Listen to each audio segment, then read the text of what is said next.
Bonjour à toutes et à tous et bienvenue dans ce nouvel épisode de La Jungle. Écoutez, j'espère que vous allez tous très bien. Euh, Avec moi aujourd'hui, il y a Alexandre. Salut Salut à tous, Alexandre, bonjour, welcome. tu vas bien? Ça va et toi? Ouais, ça va, super. Cool. Euh, alors déjà, avant de commencer, est-ce que vous nous entendez bien? Si vous voulez mettre dans le chat un petit pouce levé ou un petit commentaire pour nous dire que vous nous entendez bien. Comme ça, on pourra démarrer dans les meilleurs auspices. Ah, je vois qu'Oriane est en train de taper quelque chose. C'est bon, c'est nickel, on nous entend bien, parfait. Écoutez, il est 9h, on va juste attendre 2-3 minutes que les gens se connectent tranquillement. Et après, on va lancer le webinaire, parce que le but, c'est pas qu'on prenne du retard, bien entendu, c'est qu'on essaie de rester dans le cadre des 30 minutes qu'on s'est fixé. Donc, si vous êtes connecté aujourd'hui, c'est pour qu'on parle déjà de l'alignement sales et marketing et comment l'améliorer dans le but d'optimiser sa prospection et ses performances commerciales.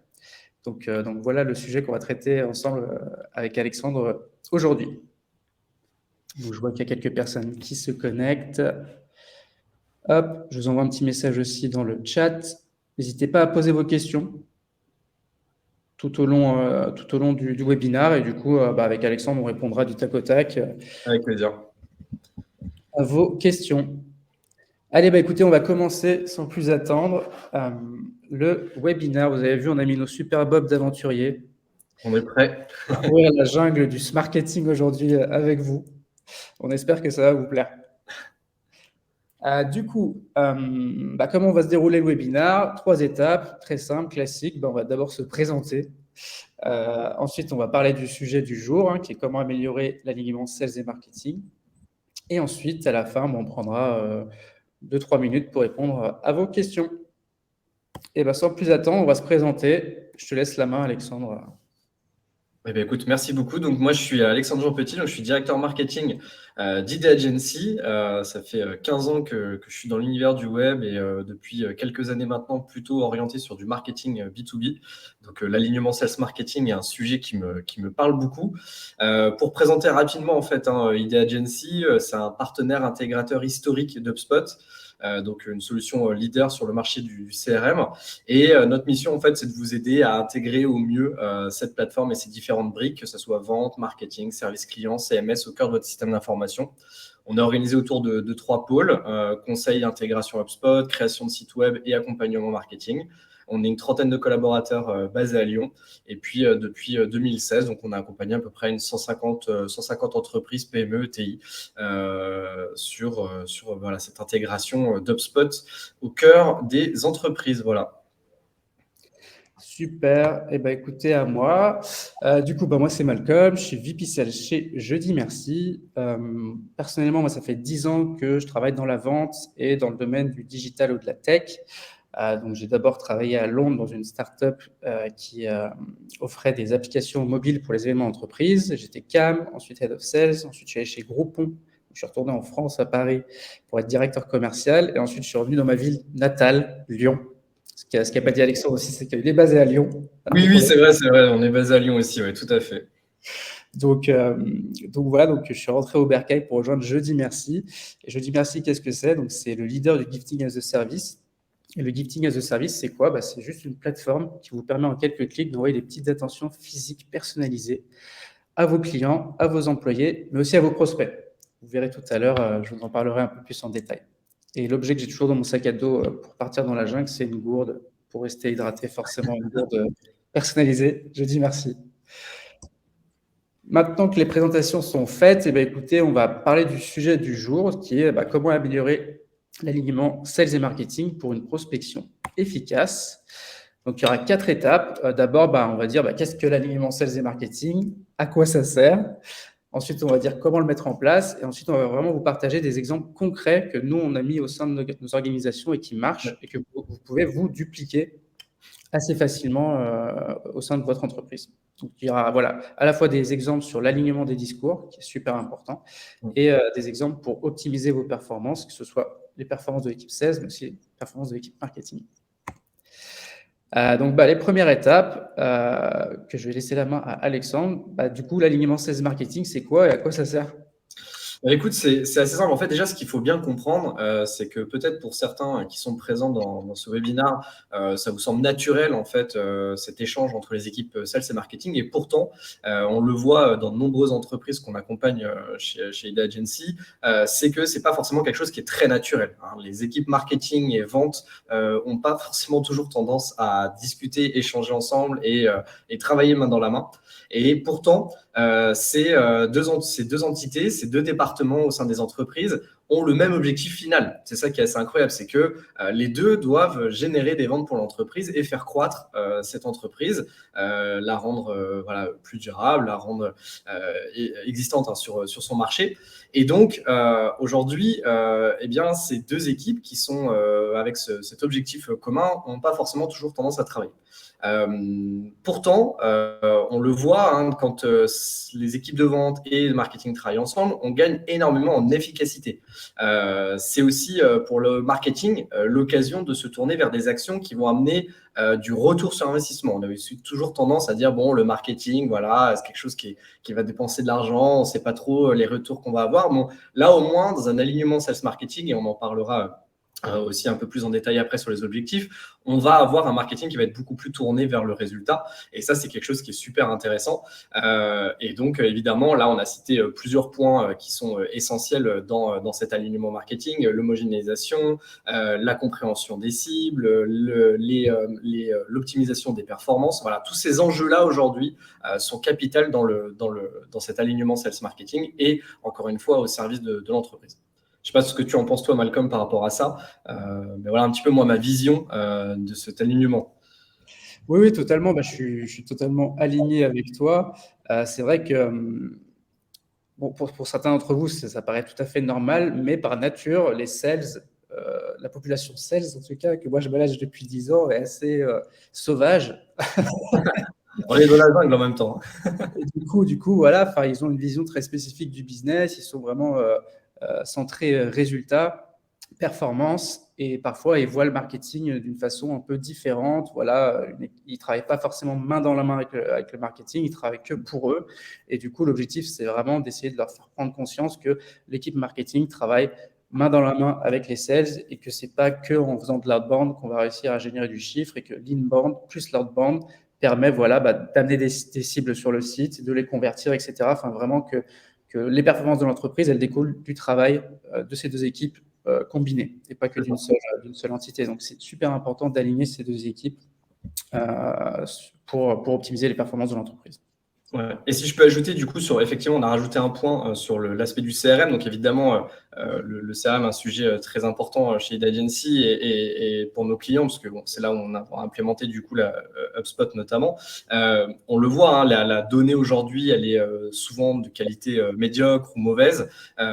Et d'aligner, en fait, les équipes marketing et sales vont faire prendre conscience, en fait, à tout le monde de cet enjeu de la donnée et de la qualité de données, et donc de tout l'environnement qu'il faut créer, voilà, par exemple, les champs qu'on va définir, les besoins que vont avoir les deux équipes en termes d'information pour pouvoir exercer leur métier, hein. Si je pense par exemple au côté marketing, quand on va envoyer des emails, on va essayer de les personnaliser au maximum. Donc, si les équipes commerciales ont bien complété les champs présents donc sur le CRM, ça va permettre à l'équipe marketing de mieux personnaliser. Donc, si vous personnalisez mieux, vous avez de meilleurs résultats et vous amenez du coup des contacts beaucoup plus qualifiés à l'équipe commerciale. Donc, tout ça est vraiment vertueux à plusieurs étages et notamment sur ce point aussi de la donnée. Totalement aligné. Hop. Si vous avez des questions par rapport à, encore une fois, le step 1, alignement sales et marketing, à quoi ça sert, n'hésitez pas à les poser. Du coup, maintenant qu'on sait voilà, ce que c'est, comment le mettre en place? Donc, moi, je vais vous partager ce qu'on fait chez Jeudi Merci. Donc, comme Alexandre l'a dit, un business, il a un objectif qui est réaliser tant de chiffre d'affaires sur une année. Donc ça, c'est le CEO qui met ça en place en fonction de son BP. Et du coup, l'objectif du directeur commercial et l'objectif du directeur marketing, c'est d'aider à atteindre cet objectif de chiffre d'affaires qu'on s'est fixé sur une année. Donc l'idée, c'est de partir de chiffre d'affaires, disons 5 millions ou 10 millions. Comment on va arriver à faire ces 10 millions cette année? Il va falloir capitaliser sur nos clients existants, mais voilà, il va falloir chercher des nouveaux clients. Donc l'idée, c'est de définir ce nombre de nouveaux clients, 100 nouveaux clients, disons. sur l'année. Sur ces 100 nouveaux clients, je connais mon taux de conversion. Du coup, il va falloir générer X opportunités, disons 300. Et sur ces 300 opportunités, le marketing va devoir en générer certaines et les 16 vont devoir en générer certaines aussi. Donc, l'idée, c'est que le département marketing et le département commercial se parlent pour déjà définir cet objectif commun sur ces 300 opportunités. Quels vont être nos objectifs communs? Disons, le marketing va en amener 100, les sales vont en amener 200. Et ensuite, l'idée, c'est qu'on mette en place ensemble un plan d'action commun, et donc, moi, que j'appelle des OKR. Donc, chaque année, chaque fin d'année, en décembre, voilà, tout le monde fait un peu ça. Décembre, janvier, on fixe ses objectifs pour l'année prochaine en fonction du CA voulu par le DG. Et donc, du coup, l'idée, c'est de définir ces OKR de façon collaborative. Il y a plein d'entreprises dans lesquelles j'ai été, et en parlant à d'autres directeurs commerciaux au marketing, où les directeurs marketing commerciaux font ça dans leur coin, ils ne se parlent même pas. C'est le DG qui dit « Ok, on doit faire 20 millions cette année », ils font leurs OKR d'un côté, ils ne se parlent pas du tout, et ensuite, ils mettent ça en place chacun de leur côté. Du coup, ça, c'est pas du tout efficace. Ça, c'est un non-alignement qui va faire en sorte de ne pas atteindre les objectifs du tout. Donc, l'idée, c'est de définir l'objectif commun ensemble et ensuite de définir ensemble un plan d'action commercial. Donc, OKR, c'est ça, c'est Objectif and Key Results. Donc, on définit les objectifs ensemble, on définit les plans d'action ensemble et ensuite, on définit les KPI qu'on veut suivre. Donc, ça, c'est super important et ça, c'est la base d'un bon alignement sales et marketing. Et ensuite, l'idée, c'est que chaque trimestre, de faire un point pour voir, OK, est-ce qu'on a atteint le résultat ou non? Si on ne l'a pas atteint, l'idée, c'est de changer un peu le plan d'action ensemble pour rattraper le retard qu'on a eu. Donc, voilà, donc l'idée, c'est de faire un gros point chaque année pour définir les OKR annuels, faire des points trimestriels pour modifier un peu le plan d'action. Et ensuite, la deuxième étape, c'est de mettre en place des rituels au sein de la direction, donc directeur marketing, directeur commercial, un rituel mensuel, un rituel hebdo, pour, au niveau hebdo, moi, ce que je fais avec Tiffany, notre directrice marketing, c'est qu'on voit un peu les leads qu'on a générés la semaine dernière, les taux de conversion, les projets en cours. Et sur le monthly, c'est quelque chose d'un peu plus macro, où on va regarder tous les taux de conversion des différents canaux pour voir si on est bon sur chaque ligne ou pas. Et ensuite, dernière étape, c'est de diffuser l'information aux équipes, donc de faire encore des rituels au sein de nos équipes. Donc moi, tous les lundis, je fais un kick-off avec mes équipes. Ma directrice marketing fait un kick-off avec ses équipes. Et ensuite, on fait aussi un monthly avec les deux équipes pour être sûr que tout le monde soit aligné pour atteindre le même objectif. Donc, je ne sais pas ce que tu en penses, toi, Alexandre. Je suis pareil, encore une fois, totalement aligné avec toi. Il est pour moi inconcevable en fait que les deux équipes ne définissent pas leurs objectifs ensemble. Comme tu l'as bien expliqué, encore une fois, il y a un objectif commun qui est, on va dire, final, qui est le chiffre d'affaires, qui peut être un objectif partagé par beaucoup de monde, sur lequel en fait les deux équipes vont agir très fortement. Donc évidemment, si l'équipe marketing fait de son côté ses objectifs, l'équipe commerciale les siens, ça peut pas fonctionner. Donc clairement, je suis totalement aligné avec toi sur ce point-là. Et puis sur la mise en place des rituels, ça c'est quelque chose aussi auquel moi je tiens beaucoup. Nous, chez Idea Agency, et ce que je faisais aussi avant dans mes expériences précédentes, c'est comme toi le lundi effectivement d'être sur un meeting, mais là moi je viens carrément en fait avec l'équipe commerciale au complet. Ce qui permet vraiment de pouvoir échanger avec les commerciaux. Ça m'apprend aussi beaucoup de choses, beaucoup d'informations, des remontées de prospects, des échanges téléphoniques qu'ils ont pu avoir et qui peuvent me donner des informations intéressantes pour mon marketing. Moi, c'est aussi le moment de les coacher. On en reparlera évidemment après dans les discours, etc. qu'il faut amener. Mais il est important pour moi en termes marketing de coacher en fait les équipes commerciales sur le bon ton à avoir, le bon discours, leur donner des insights du marché, par exemple, qu'on est en train d'adresser, leur donner des informations sur les personnes qu'on est en train de cibler. Donc tout ça, c'est des choses qu'on fait dans cette réunion-là. Alors, c'est pas long, hein, c'est 1 heure le lundi après-midi chez nous, mais c'est 1 heure en fait qui est hyper stratégique et qui est hyper importante en fait pour travailler encore une fois main dans la main dans la réussite de l'entreprise, dans la réussite de l'atteinte des objectifs. Et après, effectivement, il y a une diffusion de cette information, même qui va se faire au niveau global de l'entreprise, pour bien montrer aussi que ces deux équipes-là travaillent ensemble et de diffuser effectivement cette entente au sein des autres équipes et auprès de la direction générale. Donc moi, je suis un grand partisan de l'échange, de la communication interne. On peut aussi avoir des channels sur Slack, sur Teams, qui sont communs et sur lesquels on peut encore aussi interagir et échanger. Mais voilà, au moins ce rituel-là, il est posé, il est là, il est présent et on ne peut pas en déroger. Et il est hyper important dans cet alignement sales marketing. Totalement. Hop. Et ben allez, on passe au step 3. C'est la Oui, partie la plus intéressante, c'est les ouais, voilà. exercices concrets que vous allez pouvoir réutiliser, je l'espère, dans vos entreprises pour optimiser l'alignement sales marketing et surtout là, l'alignement des discours. Donc le premier C'est ça. exemple, c'est au niveau de la compréhension des cibles. Est-ce que tu peux nous en dire plus, Alexandre? Ouais, tout à fait. Bah, écoute, en fait, c'est assez simple, hein, Malcolm. Je pense que toi comme moi, on est aussi de notre côté beaucoup ciblés par des messages de prospection d'entreprises diverses. Et on le voit très régulièrement, ces messages-là aujourd'hui sont souvent de mauvaise qualité. Et ça, je pense que le marketing a un rôle très important en fait dans la prospection, au niveau en fait de la manière dont vont être adressés ces messages de prospection. Il y a beaucoup de monde qui fait ce qu'on appelle aujourd'hui du cold emailing, c'est-à-dire qu'ils vont envoyer des emails à des prospects à froid qui ne connaissent pas encore l'entreprise. Et on le voit, encore une fois, souvent on n'est pas du tout concerné par cette séquence qui est envoyée. Les messages sont de mauvaise qualité, on ne comprend pas forcément le discours, la proposition de valeur, etc. Donc, pour moi, en termes marketing, il est hyper important donc, de définir les ICP et persona. Alors, ICP et persona, pour ceux qui ne connaissent pas, l'ICP, ça va plutôt en fait s'adresser à l'entreprise avec laquelle on souhaite travailler. Donc, c'est le type d'entreprise. Donc, c'est une entreprise qui est fictive, hein, bien sûr, mais qui est un peu la cible, en fait, l'entreprise cible que l'on vise. Donc, on va se dire, bah, tiens, moi, je vais viser les PME qui sont dans le secteur de l'industrie, entre 50 et 200 salariés ou 500 salariés, qui font tant de chiffres d'affaires, qui existent depuis tant d'années et qui sont sur des marchés peut-être spécifiques dans l'industrie. Le persona, là, ça va plutôt être la personne, donc encore une fois fictive, qu'on va adresser, donc un directeur marketing, un directeur commercial, un directeur de production, peu importe. Mais ça, c'est le marketing qui définit ça, d'accord? Donc, c'est le marketing qui a ces clés-là de définir en fait à qui on va s'adresser, quel est en fait, vraiment la stratégie que l'on va adopter au sein de l'entreprise.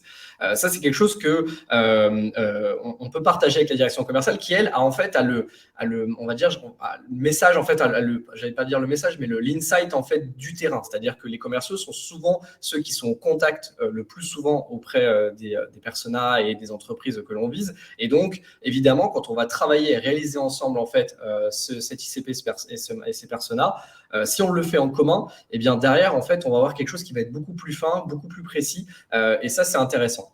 Après, moi, j'ai toujours eu aussi tendance à co-concevoir les scripts de cold call, de cold emailing avec les équipes commerciales. Donc, le marketing va avoir un rôle peut-être plus sur le positionnement, sur le bon discours, le ton, quand l'équipe commerciale, elle va avoir cette petite touche en plus, j'allais dire, pour réussir à titiller le prospect et essayer d'obtenir le rendez-vous. Donc, c'est un ajustement qui va se faire entre les deux équipes. Souvent, le marketing a tendance à être un petit peu plus, j'allais dire, policé, et le commerce un petit peu plus agressif, etc. Donc, on essaie de trouver dans le bon ton, en fait, le juste mélange pour avoir la bonne recette derrière en termes de réussite, de script, de message qui va être envoyé. Et puis aussi, quelque chose que moi j'aime beaucoup faire, c'est de m'asseoir en fait aux côtés des commerciaux quand ils sont en visio, quand ils sont en appel de prospection, de présentation, etc. pour écouter à la fois ce que dit le commercial, pour aussi le coacher, lui donner des informations complémentaires, et puis aussi d'écouter ce que disent aussi les prospects et de pouvoir justement améliorer après les discours qu'on va avoir. Et enfin, évidemment, le feedback, toujours, la communication interne, la culture du feedback est quelque chose auquel je crois aussi beaucoup et sur lequel on peut évidemment faire remonter au directeur commercial en disant tiens, attention, là j'ai fait un call avec un de tes commerciaux, j'ai senti qu'il y avait manqué des petites choses par rapport en fait à notre offre, par rapport au discours, à la manière d'aller chercher en fait les points de douleur du prospect, et donc je pense que tu peux aller peut-être le reformer, lui amener des nouvelles choses, voilà, de co-construire encore une fois ensemble ce discours et cette prospection. Voilà. Je ne sais pas si toi, de ton côté, tu fonctionnes de cette manière-là, mais voilà, moi, comment je vois les choses, en fait, par rapport à cette compréhension des cibles et création des bons discours pour la prospection. Oui, totalement. En fait, les commerciaux ont la fâcheuse tendance, surtout voilà, quand ils arrivent, d'essayer de vendre une solution ou d'essayer de vendre des produits, parce Oui, qu'on vend un produit. Mais ce qui marche, enfin, ça a été prouvé par A plus B, c'est de partir du besoin de la personne qu'on cible. Voilà, il faut qu'il y ait un besoin et il faut qu'il y ait un pain qu'on puisse résoudre. Donc, faut que toute entreprise qui existe ait plutôt une approche customer-centric dans sa prospection, sinon ça ne marche pas. Et pour avoir une approche customer-centric, il faut bien définir son ICP, bien définir son persona, et ça, vraiment, c'est un travail collaboratif entre l'équipe sales et l'équipe marketing.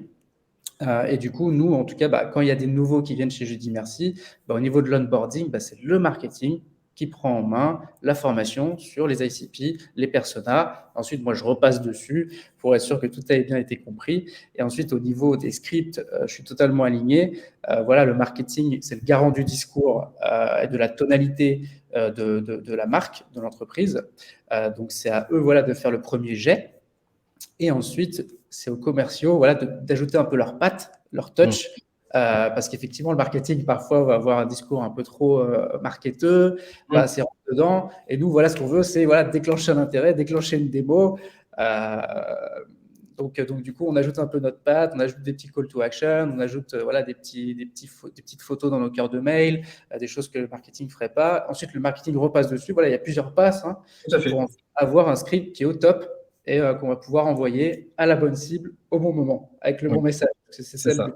Le but, ce n'est pas d'envoyer des coups d'épée dans l'eau et de faire du mass mailing, c'est vraiment de faire de l'hyper-personnalisation dans son approche commerciale. C'est comme ça que ça marche de nos jours. Puisqu'on est sursollicité de messages peu qualitatifs, comme tu l'as dit. Oui, c'est juste hallucinant. Et donc, c'est vrai que là, cette co-création, cette écriture, j'allais dire, à quatre mains entre marketing et commerce, elle est pour moi aujourd'hui déterminante. Et je pense que ça améliorerait grandement en fait, les discours et les scripts en fait, qu'on reçoit chaque jour, qui sont parfois, moi, qui me font juste halluciner, quoi. C'est pour moi un vrai sujet et c'est hyper important de le faire ensemble. Et c'est vrai que toi, c'est super intéressant ce que tu fais. Alors nous, on ne le fait pas forcément chez Jeudi Merci, mais c'est vrai que c'est une super bonne idée de s'installer au milieu des sales, d'écouter leur discours, de s'imprégner vraiment de la culture commerciale d'entreprise et voir éventuellement s'il y a des dérives de certaines personnes, ou là, mais non, mais tu dis n'importe quoi, c'est pas comme ça qu'il faut présenter Jeudi Merci, ou là, le prospect, il n'a pas forcément compris. Après, l'idée, c'est que ça permet ensuite de faire des formations, soit individuelles, si c'est un individu, soit collectif, si on voit que le discours part un peu en vrille, pour s'assurer que le bon discours est tenu tout au long de l'année, puisqu'on sait que les commerciaux, parfois, ils ont juste tendance à relâcher un peu la pression, à repartir dans leur travers, d'avoir un discours un peu tout fait. Donc, l'idée du marketing de s'installer au milieu des sales pour faire des petites piqûres de rappel de temps en temps est super intéressante. Oui, et aussi, il faut savoir, c'est qu'il y a des outils qui permettent de réécouter les calls aussi des commerciaux. Donc, si le commercial n'est pas forcément à l'aise d'avoir quelqu'un à côté de lui, ce que je peux comprendre tout à fait, on peut aussi utiliser des outils comme Gong, par exemple, qui est un outil américain, mais qui permet justement donc, de passer les appels, d'enregistrer ces appels et après de pouvoir les réécouter comme un replay, en fait. Et donc, évidemment, derrière, ça permet de faire du coaching a posteriori du call. Et ça, c'est aussi intéressant, encore une fois, si jamais le commercial ne veut pas qu'il y ait quelqu'un assis à côté de lui. Exactement. Nous, on utilise Mojo, c'est l'équivalent. Oui. Voilà, c'est bon, chercher le nom Mojo, mais exactement. L'équivalent européen. Oui. Et du coup, c'est vrai que c'est super pratique. Ça enregistre à la fois les calls et les visios. Ça peut être partagé à toute l'organisation, pas que entre marketing et sales, mais aussi à l'équipe produit, etc. Et c'est vrai que c'est assez intéressant pour, encore une fois, cette culture du feedback et cette culture de l'assessment et de l'improvement, j'ai envie de dire, de l'équipe. Et il y a aussi, nous, on utilise HubSpot aussi. Et du coup, HubSpot retranscrit très bien les appels des commerciaux. On peut aller sur une opportunité et directement avoir l'historique. Donc ça, c'est top. Ouais, tout à fait. Et c'est aussi un point je reviens juste sur le script, j'y pense là quand tu cites sur HubSpot, on peut aussi enregistrer des blocs de texte et des scripts en fait de call directement en fait dans HubSpot, ce qui permet aux sales aussi très facilement de s'appuyer dessus pour envoyer des séquences, pour relancer des prospects, pour assurer leur call en fait de découverte ou d'exploration. Et ça, c'est aussi au marketing justement de pouvoir implémenter tout ça en fait pour les équipes commerciales, encore une fois, pour faciliter leur travail et s'assurer que le bon discours est tenu. Et c'est pas juste des échanges oraux, ça va un petit peu plus loin que ça. Totalement. Et allez, on passe au deuxième exemple, qui est la conception du contenu. Oui, tout à fait. Ça, c'est vrai, c'est aussi intéressant. Tu l'as dit tout à l'heure. On cherche aussi à titiller un peu nos prospects, à les susciter, à chercher des intentions, etc. Ce qui est intéressant aussi, c'est que le marketing aujourd'hui crée beaucoup de contenu et parfois ce contenu, s'il n'est pas aligné avec les équipes commerciales, il peut servir certes pour une stratégie de SEO, pour une stratégie social media. Mais c'est dommage en fait de pas donner cette matière en fait à l'équipe commerciale. Et pourquoi ? Tout simplement parce que en fait les commerciaux, quand ils vont par exemple prospecter quelqu'un ou une entreprise, au lieu d'avoir juste un discours purement commercial, ils vont pouvoir apporter de la valeur à travers le contenu. Ce contenu, ça peut être des cas, ça peut être un webinaire comme on est en train de faire, ça peut être des vidéos, ça peut être aussi des articles, ça peut être il y a plein de formats de contenu aujourd'hui qui aident à la vente et ces contenus-là doivent être évidemment édités par le marketing, mais surtout co-construits et impliquer les équipes commerciales en fait pour les rédiger. Tout ça va permettre en fait d'avoir encore une fois un ton qui va être plutôt cohérent d'un point de vue de discours de marque, mais surtout orienté vers la vente et amener encore une fois ce discours pour essayer de susciter l'intérêt de notre prospect. On peut mettre à disposition ces contenus dans des bibliothèques, comme évidemment tu le cites, comme je sais vous le faites chez Jeudi Merci sur Notion, mais aussi du coup dans le CRM avec HubSpot. Et puis, d'encourager surtout les équipes commerciales à s'en servir. C'est vrai que j'ai souvent eu le cas de création de contenu qui est resté un petit peu oublié, qui est resté un petit peu au fin fond de la bibliothèque. Et donc, de ne pas hésiter justement dans notre fameux rituel avec les équipes commerciales, de toujours dire, est-ce que tu as utilisé ce contenu ? Tiens, tu as vu, j'ai mis un nouveau contenu en place. Qu'est-ce que tu en penses ? Est-ce que tu l'as envoyé ? Est-ce que tu as eu des retours par rapport à ça ? Et derrière, donc, de récupérer encore une fois du feedback, de peut-être améliorer si ce contenu ne convient pas. Et puis, d'écouter. Moi, j'ai souvent mes équipes commerciales qui viennent me voir en disant écoute Alex, là ça fait plusieurs fois qu'on me pose cette question, j'ai la réponse un peu à l'oral, mais je me dis que si on avait un contenu et qu'on lui apportait ce contenu là d'une manière, par exemple d'une vidéo, d'une infographie, je ne sais pas, eh bien ça m'aiderait. Donc c'est aussi aux équipes commerciales encore une fois de faire remonter ses besoins de contenu. C'est pas uniquement au marketing d'imaginer ses contenus de son côté, et ça c'est pour moi le plus efficace et le plus intéressant, c'est quand vous avez des commerciaux en fait tout simplement qui vont faire remonter l'information, et là vous rédigez des super contenus, vous les aidez, et ça c'est un point qui est important, hein. Si vous aidez les équipes commerciales, elles en retour vont vous aider aussi, et donc derrière encore une fois l'alignement sales marketing va très bien se passer. Ouais, je te rejoins parfaitement par rapport à ça. Nous, chez Jeudi Merci, souvent, on dit OK, on a quelques cas d'usage, c'est bien, enfin cas client, pardon.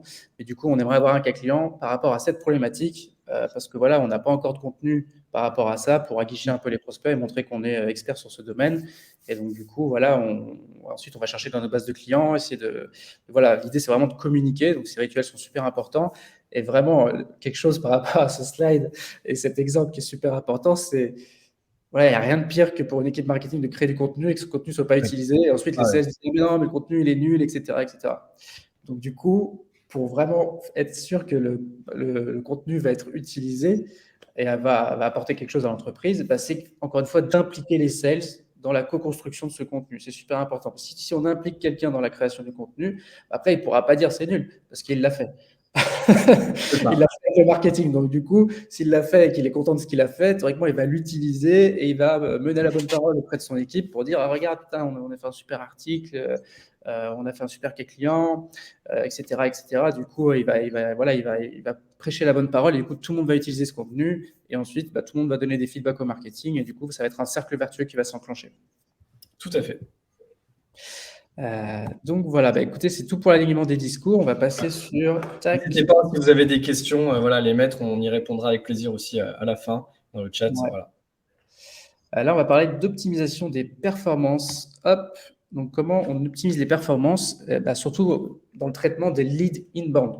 Donc vas-y, partage ce que tu fais, Alexandre, puis moi je rebondirai. Oui, tout à fait. C'est vrai que là, l'avantage d'utiliser un CRM, là, pour le coup, et notamment un CRM comme HubSpot, va vous permettre donc d'avoir une visibilité sur les leads que vous allez générer par l'inbound. Donc l'inbound, c'est tout ce que vous allez attirer à vous, donc par exemple à travers votre site internet, à travers des actions comme un webinar par exemple. Et donc évidemment de pouvoir enregistrer en fait ces leads dans votre CRM et d'y attribuer ce qu'on appelle donc un score, c'est-à-dire que ce score va être déterminé en fonction, par exemple, chez nous, de l'ICP. Donc, encore une fois, comme on a bien défini notre ICP en amont, eh bien, si le prospect qui est arrivé, qui a téléchargé un contenu sur notre site ou qui a assisté à un webinar correspond à notre ICP, donc il appartient à une PME de plus de 100 salariés, qui fait tant de chiffres d'affaires, qui est dans tel secteur d'activité, et on va lui donner un score important. Donc, ce score, il est intéressant puisque derrière, dans le CRM, on va pouvoir filtrer par ce score et on va pouvoir pouvoir dire à l'équipe commerciale, attention, surveillance, ce lead-là, il a l'air intéressant, il a un score qui est élevé, on va voir comment il va réagir par la suite. Suite à un webinar, encore une fois, ou suite à un contenu qui va être téléchargé, eh bien, on va lui envoyer d'autres séquences d'emails, on va lui envoyer d'autres contenus. Et en fonction des réactions que va avoir en fait ce prospect, on va encore une fois lui attribuer des scores. Il a ouvert son email, 5 points. Il a téléchargé ce nouveau contenu, 15 points. Il a été visiter notre page de tarifs, 50 points. Bon, à un moment donné, en fait, on va déterminer qu'un score, par exemple, je sais pas, 100 points, montre qu'un prospect est très intéressé par ce que l'on propose. Et donc, c'est à ce moment-là, on va pouvoir faire ce qu'on a mis là, une passe d'essai, une passe D, une passe décisive, hein, comme au foot, à notre commercial en disant, ben voilà, attention, ce lead-là, il est venu par ce canal inbound, il a téléchargé ça, il a ouvert ça, il a réagi à ça, il a été voir notre page produit, notre page tarif, pardon. Et donc, là, c'est le moment de l'appui. Donc ça, c'est intéressant parce que derrière, donc, le commercial va récupérer des leads qui sont chauds, qui sont intéressés, et donc ça va lui donner encore plus de possibilités d'avancer avec ce prospect, de le faire progresser dans le cycle de vente, et pourquoi pas de le signer. Donc ça, c'est encore une fois un enjeu très fort dans l'élément sales marketing, c'est que vous êtes là pour aider l'équipe commerciale à générer plus de chiffre d'affaires.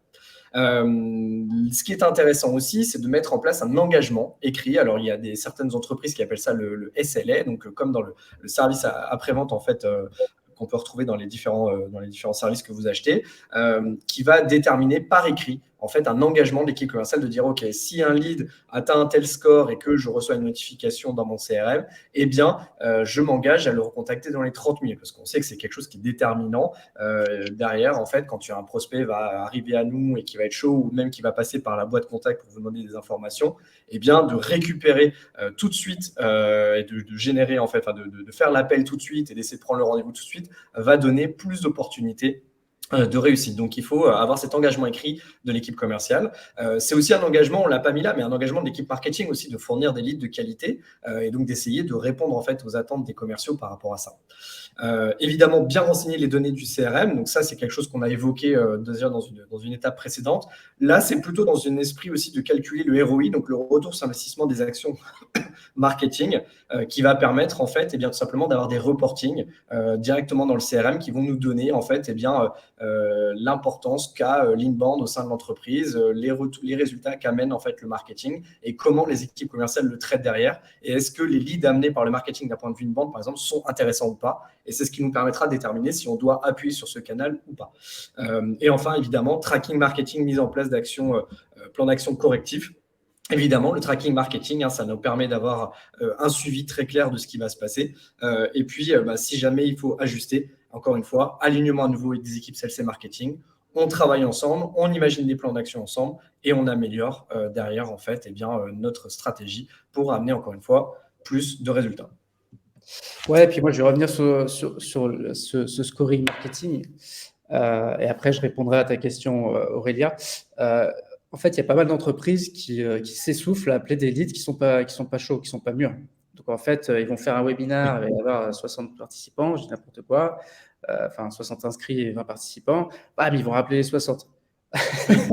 Elles vont rappeler plusieurs fois parce qu'on les a pas tout de suite au téléphone. Dès que quelqu'un va télécharger un livre blanc ou dès que quelqu'un va cliquer sur demander une démo mais va pas aller jusqu'au bout, ils vont les rappeler. Donc on a des BDR qui vont s'essouffler, qui vont appeler des personnes qui sont pas du tout mûres et du coup c'est quelque chose d'inefficace. C'est pour ça que là on parle d'optimisation des performances. Le but du marketing c'est de faire ce scoring avec des points positifs et négatifs aussi pour nous faire la passe D et que ce prospect est mûr, il est chaud, on a fait notre nurturing, il a fait plusieurs interactions avec notre marque. Là, je pense que tu as de grandes chances de prendre une démo avec lui, parce que le but d'un commercial, c'est de prendre la démo et ensuite de closer le deal. Donc, du coup, pour ne pas s'essouffler et pour contacter la personne au bon moment, pour optimiser le cycle de vente et donc les performances, ce scoring marketing est super important. Et du coup, ce qui est important, forcément, c'est qu'on rappelle ces personnes vite. Donc, nous, on a un engagement chez Jeudi Merci. Donc, toutes les demandes de démo qui arrivent du site, on les rappelle sous 30 minutes. Et toutes les MQL que le marketing nous envoie via le scoring, on les rappelle sous 24 heures pour ne pas être trop pushy plus, Oui, évidemment. Ouais. et pas les appeler voilà, dès qu'ils ont fait la dernière interaction qui leur a donné 5 points en plus pour passer le seuil.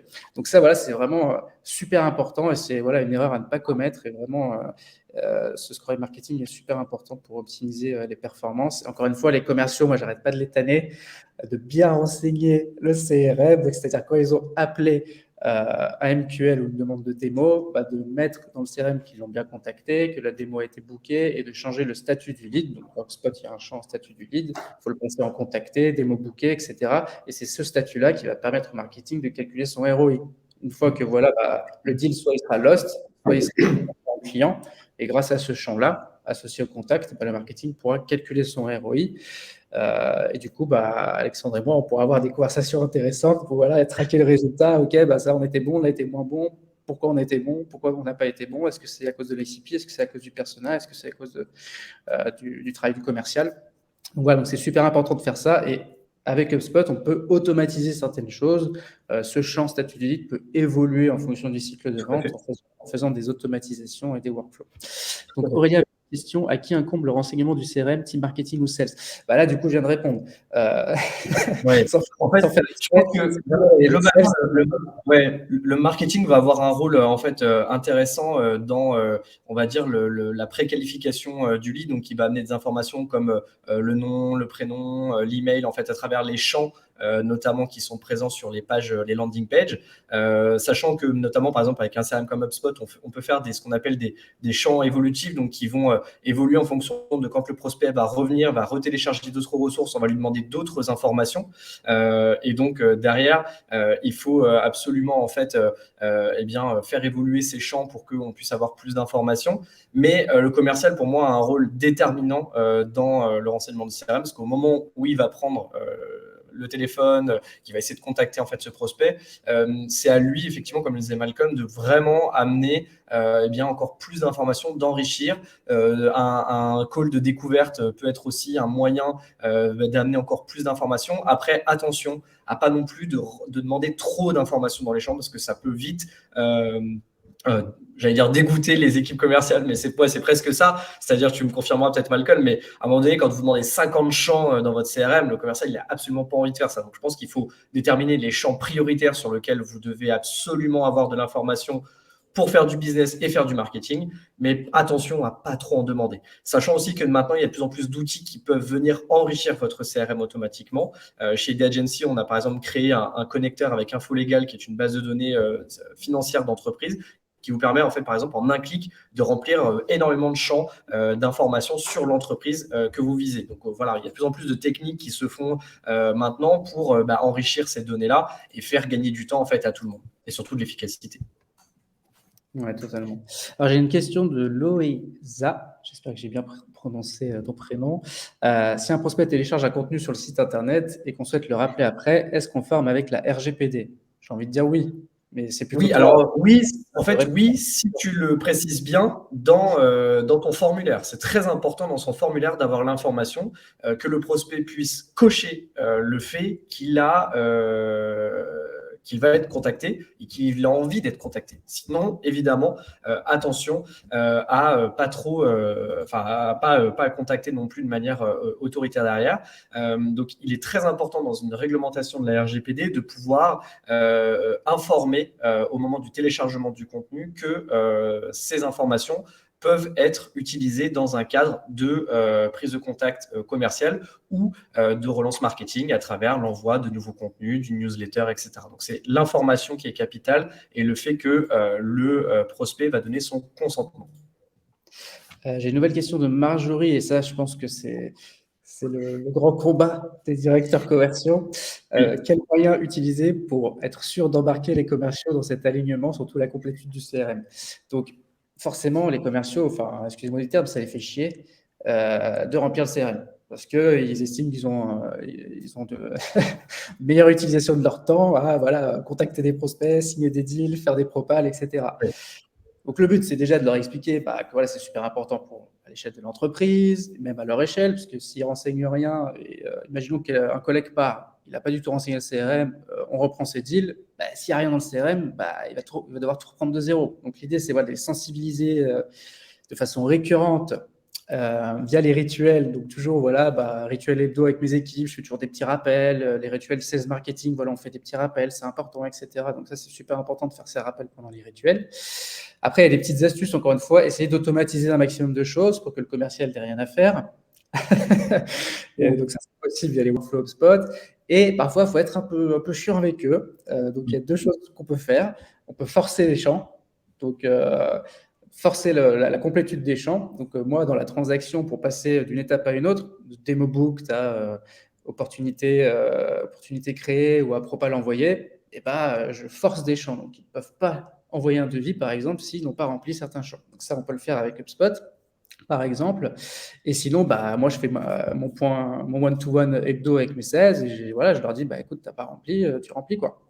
Ouais. Donc, voilà, il y a plein de choses à faire. Oui, moi, si je peux ajouter un point, Malcolm, à ce que tu dis, il y a aussi, par le biais des reportings en fait, que vous pouvez avoir dans un CRM, si les commerciaux en fait, ne remplissent pas ces données ne peuvent pas remonter dans les reportings. Donc, si à un moment donné, vous montrez que, tiens, on attend de MQL et il n'y a pas de traitement qui a été fait, le commercial va dire, si, je l'ai fait. Mais est-ce que tu l'as indiqué dans le CRM? Est-ce que tu as complété les champs? Est-ce que tu as fait passer ton statut de ton prospect de MQL à SQL? Est-ce que tu as... Ah non, je ne l'ai pas fait. Ah voilà. Donc du coup, là, dans notre reporting, ce qui est affiché à tout le monde et ce qui est partagé à tout le monde, on ne peut pas le faire remonter. Donc à un moment donné aussi, les enjeux de données, on le voit, la complétude du CRM, vont avoir un impact sur les reportings et ces reportings servent à piloter l'entreprise. Elles servent aux directions générales, elles servent aux directions commerciales, marketing. Donc derrière, en fait, si ces informations ne remontent pas, rapidement, le commercial va dire, OK, là, prochaine fois, il ne faut pas que je me fasse savoir, sinon on va croire que je ne travaille pas, on va croire que je ne fais pas mes chiffres, je ne fais pas mes actions. Donc derrière, je vais améliorer ça. Et ça, c'est une technique qui, moi, marche très bien de mon côté depuis plusieurs années à travers justement ces reportings. Ouais, totalement. Oui, c'est vrai que le reporting, de toute façon, ça ne ment pas. Donc, si les performances ne sont pas là, on va dire, écoute, tu n'as pas contacté telle personne. Ou, ah, mais si, en fait, j'ai pas bien rempli. Ok, mais du coup, moi, mon analyse, elle est faite. C'est notre bilan trimestriel. Et après, du coup, on met ça dans le plan d'action pour le trimestre d'après, bien remplir, mettre ça à l'écrit. Et ensuite, une fois qu'on fait ça une ou deux fois, après ça roule.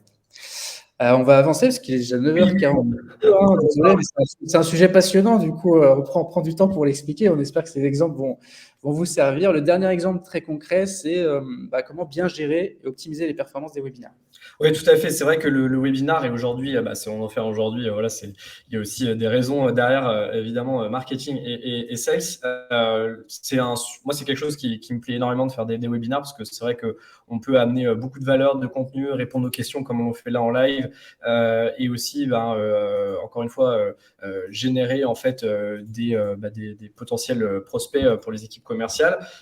Donc là, c'est aussi un vrai alignement, c'est-à-dire que sur le choix du sujet, par exemple, on peut tout à fait travailler avec les équipes commerciales qui vont pouvoir nous faire remonter, comme je disais tout à l'heure, des points qui viennent du terrain. Et donc d'imaginer des thématiques de webinar ou des sujets de webinar qui vont plaire, qui vont donner envie, en tout cas aux prospects et aux commerciaux de pouvoir faire la promotion de ce webinar. Le marketing va faire une séquence d'invitation, va envoyer des emails à sa base, va créer aussi on va dire des séquences pour les équipes commerciales pour qu'elles puissent inviter leurs prospects. Ces équipes commerciales vont faire leurs séquences en parallèle, bien sûr, de bases complémentaires qui, du coup, vont être par exemple les bases marketing ou des bases de partenaires. Et puis, a posteriori, le marketing va traiter en fait le nombre, la base en fait de personnes qui sont venues, qui sont inscrites à ce webinaire et donner un petit peu de contenu aux sales pour pouvoir justement poursuivre la conversation. Comme tu disais tout à l'heure, Malcolm, ça ne sert à rien de rappeler les gens après un webinaire. Ils ne sont pas venus là pour être en phase d'achat obligatoirement. Ils sont là pour apprendre des choses. On est là pour leur donner du contenu, leur donner de la valeur. Mais derrière, ça n'empêche pas aux équipes commerciales de pouvoir continuer la discussion et d'amener d'autres types de contenus. Et ces sales vont aussi faire donc du coup un remonté au marketing en disant voilà, tiens, suite à ton webinaire, du coup j'ai eu un super feedback, ou au contraire les gens ont trouvé qu'il manquait cette information et vont remplir encore une fois le CRM pour analyser le ROI comme on le citait juste avant. Ouais, et puis moi je vais partager l'expérience que j'ai eue avec Jeudi Merci. Donc du coup moi je suis arrivé il y a 1 an et du coup les sales ne faisaient pas cette séquence complémentaire. Et du coup, je trouvais ça dommage, puisqu'en plus, le marketing, nous, se base sur un champ HubSpot précis qui n'est pas forcément rempli systématiquement. Donc, on a, je ne sais pas combien de milliers de prospects en base, mais du coup, quand le marketing shoot un email, bah, ça prend peut-être que 50% de ce qu'on a en base. Parce que voilà, il y a un problème de remplissage de complétude de CRM dont on a parlé, qui est historique. Forcément, il y aura toujours des loupés de toute façon. Le CRM ne sera jamais bien rempli à 100%, c'est impossible. Donc du coup, l'idée, c'est que voilà, j'ai dit aux commerciaux, allez, faites une séquence multicanal pour optimiser le nombre d'inscrits au webinar, parce que c'est quand même un contenu super qui peut driver du business pour l'entreprise. Donc du coup, on a commencé à faire ça. Et maintenant, voilà, on fait cette séquence, donc encore une fois, qui est coécrite avec le marketing. Et du coup, on a constaté que ça drivait plus 10, plus 20, plus 30 inscrits. Donc, c'est top. Donc, du coup, ça optimise encore une fois le retour sur investissement de ce contenu marketing qui prend quand même pas mal de temps à faire. Hein. C'est du temps et de l'effort. Donc, du coup, voilà, c'est vraiment un exemple de travailler main dans la main pour optimiser les performances commerciales et marketing de l'entreprise. Et du coup, encore une fois, voilà, le tri que le marketing fait post-webinar pour dire, écoutez, il y avait 69 inscrits, et il y en a 20 qui étaient là. Sur les 20, voilà, il y en a 5 ou 6 où vous pouvez les appeler, où ça peut avoir un intérêt. Les autres, soit ils sont pas mûrs, soit c'était des gens qu'on connaît depuis longtemps et qui sont juste inscrits comme ça parce qu'ils étaient intéressés par le sujet. Voilà, c'est important que le marketing fasse ce tri pour pas encore une fois qu'on s'essouffle et qu'on contacte des personnes qui n'ont pas envie d'être contactées. Tout à fait. Donc voilà. Et il y a une petite question plus pour toi, c'est ton domaine, Dorian. Si un lead est généré via LinkedIn Ads, faut-il le relancer via un mail, par exemple, en poussant du contenu, ou est-il trop tôt? Est-ce que c'est trop intrusif? Et est-ce que c'est RGPD compatible? Encore une fois, je vais dire, c'est la même, effectivement, la même réponse pour toi, Oriane. C'est en fait, ce lead, comment il a été généré via une LinkedIn Ads, mais derrière, qu'est-ce qui s'est passé pour lui? Est-ce qu'il était sur une page d'arrivée? Sur cette page d'arrivée, qu'est-ce qu'on lui a demandé? Si on lui a demandé c'est pour une prise de contact ou si c'est pour télécharger un contenu. Derrière, il a fait cette action de cliquer sur la publicité, d'arriver sur une page d'arrivée, et donc de remplir des champs d'information pour recevoir ce contenu ou une prise de contact, je ne sais pas.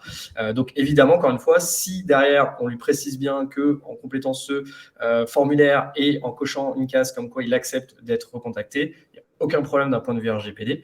Je ne pense pas non plus qu'il soit trop tôt, trop intrusif, encore une fois, de créer, d'envoyer du contenu et de créer de la valeur en fait pour ses prospects. Bien au contraire, je pense qu'aujourd'hui les gens sont vraiment dans les parcours d'achat, dans une volonté d'apprendre. Et donc, pour moi, il est essentiel de leur donner un maximum de contenu. Encore faut-il qu'il soit intéressant, bien écrit, etc., qui donne vraiment envie et qu'il ne soit pas juste là pour faire du contenu pour du contenu. Super. Oriane est en train de taper. Très clair, merci. Bon, magnifique, Alexandre. Et du coup, pour finir, j'ai une petite question pour toi, Alexandre. Est-ce que, voilà, dans toutes tes séquences ou pour optimiser tes performances commerciales et marketing, est-ce que tu as déjà essayé de faire des campagnes de marketing offline, c'est-à-dire d'envoyer des objets physiques personnalisés à tes prospects pour voilà, essayer d'aller choper des démos, surtout sur les prospects qui sont sollicités et que tes équipes n'arrivent pas forcément à avoir au téléphone ou autre? Eh bien, écoute, non, mais je suis sûr que toi, tu as une bonne idée pour moi. Non, franchement, honnêtement, non, j'ai jamais testé, mais c'est vrai qu'on le voit aujourd'hui, quand tu es créatif dans tes séquences, quand tu essaies de créer d'autres choses, je pense qu'il y a une vraie attente des prospects qui aujourd'hui sont sursollicités, comme on l'a dit tout à l'heure. Et donc, je suis assez curieux de voir ce que tu vas me montrer sur le offline, justement. Ouais, écoutez, du coup, pour finir ce webinaire, je vous partage un dernier tips. Vraiment, c'est un peu le cœur de métier de Jeudi Merci. C'est, voilà, il y a des prospects, on n'arrive pas à les joindre. On sait que c'est les bonnes entreprises, c'est les bons ICP, c'est les bons personas. Sauf que voilà, on leur envoie des emails, on leur envoie des voice sur LinkedIn, on les appelle plusieurs fois, niet, on n'arrive pas à les avoir, ou on les a une fois, ils disent que c'est eux qui s'en chargent, mais du coup, ils n'ont pas le time, ils rentrent en réunion, ou ils ne sont pas intéressés forcément de prendre une démo. Et du coup, voilà, on sait que c'est vraiment notre prospect cible, mais on n'arrive pas à le susciter son intérêt et à faire en sorte qu'il prenne juste 5 minutes de son temps pour découvrir un peu ce qu'on fait. Et donc, du coup, c'est là où le marketing offline est super intéressant. Et encore une fois, le marketing offline, c'est quoi? C'est envoyer une petite attention physique qui peut être personnalisée à ses clients, à ses employés. Mais là, on parle surtout de prospection. Et ça marche très bien dans un cadre de prospection. Et nous, c'est ce qu'on a fait chez Jeudi Merci. Et c'est un exemple que je vais vous montrer qui peut être dupliqué parfaitement avec votre entreprise. Donc, nous, qu'est-ce qu'on a fait? On est parti de cette problématique qui est, voilà, on a des gens au bout du fil, on sait que c'est les bonnes entreprises, les bonnes personnes, mais voilà, on répond bien aux objections, mais ils disent, voilà, j'ai pas le temps, ou envoyez-moi une présentation, on répond aux objections, mais quand même, ils disent, envoyez-moi une présentation, du coup, on qualifie le prospect dans la base, mais on n'arrive pas à susciter l'intérêt pour prendre une démo. Du coup, qu'est-ce qu'on fait? Qu'est-ce qu'on a décidé de faire? C'est de créer une campagne pour dire, OK, allez, on va lui envoyer quelque chose pour lui donner envie de prendre cette démo avec nous, de prendre ces 5 minutes pour découvrir notre solution. Donc ça, c'était un peu la problématique. Du coup, on s'est dit, OK, quel budget on va dépenser? Donc ça, encore une fois, c'est un travail alignement sales marketing. Ce n'est pas juste les commerciaux qui font ça dans leur coin, c'est le pur exemple d'un alignement sales marketing. C'est pour ça que je voulais finir aussi sur ça, le webinaire. Donc l'idée, c'est qu'avec la directrice marketing, on se dit, OK, quel budget on veut dépenser? Disons 1 000 € pour 100 envois. Sur ces 100 envois, qu'est-ce qu'on veut que ça génère en termes de business? OK, sur 100 envois, on veut que ça génère 25 démos. OK, super. Maintenant qu'on a notre objectif, on va mettre en place. Qu'est-ce qu'on va envoyer? Quelque chose qui n'est pas trop cher, pour que ça rentre dans le budget, quelque chose qui va susciter l'intérêt. Donc, du coup, on a brainstormé, on a fait plusieurs échanges, on a sollicité le commerciaux aussi, on a sollicité un peu toute l'organisation, parce que c'est un projet cool. Et du coup, on s'est dit, OK, voilà, on va faire ça. Donc, c'est ce que vous voyez sur l'écran. Donc, c'est une carte avec incrusté 2 sachets de thé personnalisés. Donc, et au dos des sachets de thé, on a la tête de mes commerciaux avec leur numéro de téléphone, leur adresse email et la petite phrase t'es cap ou t'es pas cap, petit jeu de mots, attention. Vous savez, c'est jeudi merci, on est fan de jeux de mots. Donc, t'es cap ou t'es pas cap de faire une démo avec moi. Et il y a le petit message personnalisé, il y a aussi le petit QR code que les gens peuvent flasher. Et ça renvoie vers une vidéo où il y a mes 2 commerciaux, donc Jacques et Gaël, qui sont en train de boire le thé, justement, avec un mug, qui leur disent alors cap ou pas cap de prendre une démo avec moi. Donc, un truc un peu cool, un peu marrant. Donc voilà, on a créé ce contenu ensemble et du coup, on a briefé les commerciaux. On leur a dit qu'ils avaient tant de sachets de thé à envoyer, etc. Du coup, ils l'ont fait. Et du coup, ça marche très bien. Donc, ça a permis vraiment de débloquer des situations, de prendre des démos avec des prospects avec lesquels on n'arrivait pas du tout à prendre de démos. Et ça, encore une fois, c'est l'alignement parfait entre sales et marketing qui permet d'optimiser vos performances commerciales. Donc moi, je suis un fervent croyant de l'offline et d'envoyer des petites attentions intelligentes, fun, qui vont permettre de vous différencier. Il y a des taux d'ouverture de 90 à 100%. Forcément, quand on envoie quelque chose de physique au bureau de votre ou chez lui, il a plus de 90% de chances de l'ouvrir. Donc du coup, vous savez que votre message sera ouvert, il sera lu. Ce qui n'est pas le cas d'un email ou d'un cold call. Donc, du coup, moi, je trouve cette approche super intéressante. Je pense que chacun se doit de la tester au moins une fois pour être sûr que ça amène du business pour votre entreprise. Et la petite cerise sur le gâteau, désolé, j'ai plein de notifications email qui font du bruit. La petite cerise sur le gâteau, c'est que nous, on a une intégration native avec HubSpot. Donc, en fait, on est disponible sur la marketplace HubSpot. Vous avez juste à faire le petit téléchargement. Et ensuite, vous pouvez créer des workflows qui intègrent Jeudi Merci. Donc, c'est ce que vous voyez en haut à droite. Donc, vous allez créer votre workflow. Et nous, ce qu'on fait, c'est que quand on ajoute un prospect dans une liste qu'on a appelée sachet de thé personnalisé, dès qu'on ajoute le prospect dans cette liste, et boum, ça envoie le sachet de thé. Et ensuite, 5 jours après, ça crée une tâche de rappel pour le commercial pour qu'il appelle ensuite le prospect, puisque voilà, le sachet de thé sera envoyé sous 1 ou 2 jours, pour qu'il appelle ensuite le prospect pour dire est-ce que vous avez reçu mon sachet de thé, est-ce que ça vous avez fait plaisir, est-ce que vous avez 5 minutes pour qu'on échange. Et forcément, quand on envoie quelque chose qui fait plaisir, qui change, qui est un peu fun et qui est personnalisé, qui est hyper personnalisé, parce que le message est hyper personnalisé, du coup, normalement, ça facilite les échanges avec votre prospect et du coup, vous avez de grandes chances, en tout cas, de prendre une démo ou en tout cas de glaner des informations que vous n'aurez pas pu glaner via un cold call ou via un cold emailing. Donc voilà, tout peut être automatisé avec HubSpot et aussi d'autres CRM, mais la seule intégration native qu'on a, c'est avec HubSpot. Donc voilà pour le petit exemple. Donc je ne sais pas si ça te parle, toi, Alexandre. Ouais, c'est hyper intéressant et c'est vrai que c'est quelque chose qui donne envie d'essayer en tout cas. Et en plus, comme tu le dis, si tu as des retours positifs par rapport à ça, je pense que c'est sympa. Et en plus de ça, encore une fois, je le redis, on est tellement sursollicité aujourd'hui que ce genre de petites attentions sont toujours agréables à tester et ne peuvent amener effectivement que des bons résultats. Et donc, j'ai hâte de tester ça aussi de mon côté, du coup, Malcolm. Parfait. Écoute, si tu as envie de tester, n'hésite pas à m'appeler. On se fait un pareil pour les personnes qui sont présentes. Non, mais sérieusement, c'est vraiment quelque chose de super intéressant. On a des clients comme Alan qui font ça aussi, qui donnent carrément la main aux commerciaux pour se connecter à cette plateforme. Et eux, ils envoient un livre blanc avec un sachet de thé pareil et un mug personnalisé et un bonnet. Et leur message, c'est Se couvrir pour l'hiver, c'est bien. Se couvrir avec Alan, c'est mieux. Et du coup, Pas mal. Ça permet vraiment de créer des discussions et d'avoir des super retours de la part de ces prospects. Donc, si ça vous intéresse, n'hésitez pas à me contacter. Mais encore une fois, je voulais vraiment vous parler de ça pour illustrer le fait que marketing et sales, on travaille vraiment main dans la main pour un objectif commun. Donc, l'idée, c'est de se fixer des objectifs communs et de travailler ensemble pour mettre un plan d'action et des KPIs et les suivre ensemble. Allez, déjà 54, désolé, on a bien débordé. On a explosé le temps, Malcolm. Ouais, on a explosé. Est-ce qu'il y a des dernières questions? Est-ce que c'est tout bon pour vous? Après, vous pouvez toujours les poser en asynchrone, nous contacter sur LinkedIn, nous envoyer des DM, nous ajouter. On se fera un plaisir d'y répondre. Eh bien, écoute, merci en tout cas, Alexandre. Merci, Malcolm. C'était super cool de faire ce webinaire avec toi dans la jungle. Yes, et merci à tous les participants d'avoir regardé ce webinaire. J'espère que ça vous a vraiment aidé. J'espère que les exemples qu'on vous a donnés, vous pourrez les réutiliser au sein de vos organisations et que ça vous permettra d'optimiser vos propres performances. C'était un peu le but. Donc, encore une fois, un grand merci pour le temps que vous nous avez consacré et puis au plaisir d'échanger sur les réseaux ou autres. N'hésitez pas, on se fera un plaisir de vous répondre. Là, j'ai Rémi qui est en train de taper. Merci beaucoup et bonne journée. Parfait, merci à toi aussi Rémi. Bonne journée à toi et à tout le monde. Super, merci. Au revoir Malcolm. Salut.